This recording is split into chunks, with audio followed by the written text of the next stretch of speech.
Da-da-da-da! Orvis Industries presents The Great Clock and You, with your host, Orvis! Hello! And, oh, is it on? Sigmund, the light is blinking. Should it be blinking? No. Hold on, sir.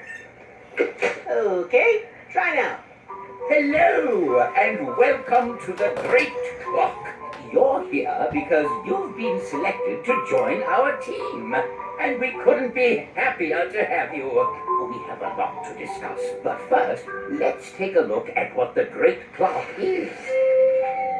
Eons ago, our kind entrusted the Fongoids with a special gift, the gift of time travel. We had hoped it would enrich their lives as it did ours, but unfortunately... They loused it up! Sigmund, let's just say they were overzealous in its use. After only 3,000 short years, the Fongoids' use of time travel wore the space-time continuum thin. Paradoxes stacked on top of paradoxes, conundrums on top of conundrums, until one day, a tiny rift in the continuum destroyed 83 celestial entities. Existence, it seemed, was at an end. If the universe was to survive, it would need a heart transplant. So, I designed a special gift to repair the damage. The Great Clock, built in the exact center of the universe, give or take 50 feet. The clock would repair the rift and restore temporal normality to the universe.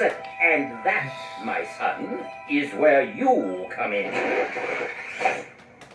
There are only 2 rules concerning the operation of the Great Clock. Number 1, under no circumstances is it to be used as a time machine. The clock is not meant to alter time, only to keep it. Number 2, should you find yourself wanting to use the clock as a time machine, consult rule number 1. Did you hear that, Sigmund? Because rule number 1, you see, says don't do it. Brilliant, sir. All right. Let's go have some tea.